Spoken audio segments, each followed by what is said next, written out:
Russian troops want Ukraine to surrender Mariupol. It sits on the eastern coast, not far from the Russian border. And to the west, Russian airstrikes targeted Lviv just yesterday, killing at least 7. But we turn now to the capital city, Kyiv. That's where we find ABC's Marcus Moore. Marcus, good to see you. You toured one of the hard-hit suburbs of the capital yesterday. What did you see?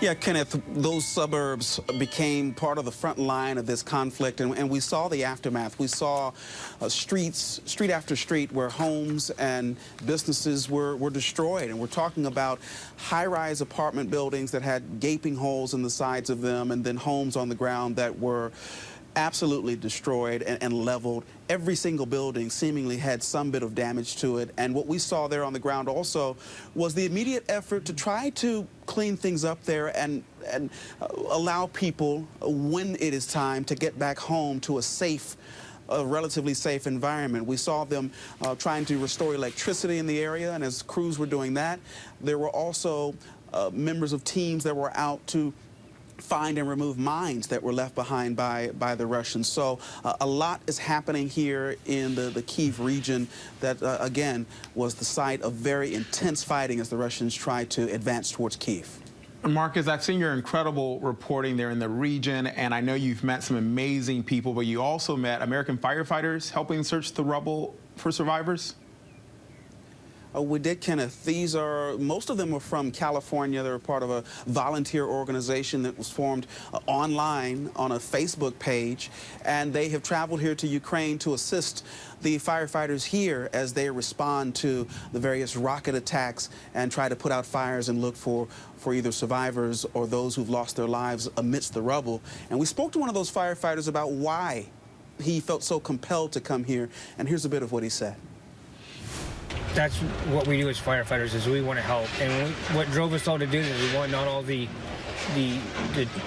destruction and injuries we were seeing. They were overwhelmed.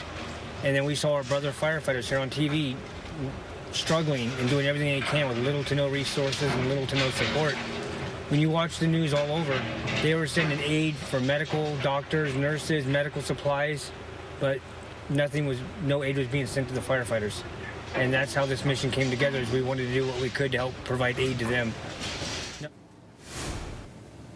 That group is known as Project Joint Guardian, and they are also in the process, Kenneth, of sending supplies and relief aid to the firefighters here throughout Ukraine. It's work they hope to continue throughout the course of this conflict as it drags on. Kenneth. Yeah, incredible work there. And as our colleague James just mentioned, Marcus, Russian forces trying to storm the last holdout for the Ukrainian resistance in Mariupol. What's the latest there? How much longer can they hold out? Kenneth, the latest information we have at this point about the situation there, it's difficult to get information. It's not a very clear picture, but we do know, according to the city council there, they're saying that there's about 1,000 people at the plant there, the plant that has been the focus of fighting there and is really the last stand, the last holdout there in Mariupol. And we understand that the fighters there, they are still defending the city. But you asked how long can they hold on, and the answer to that question is we simply don't know. And it's one of the reasons why the Ukrainians have been requesting assistance and more arms from Western governments who are willing to help. Wow, yeah, we know a lot is at stake here if the Russians get a hold of and get control of that port city. All right, Marcus Moore in Kyiv, thank you, sir.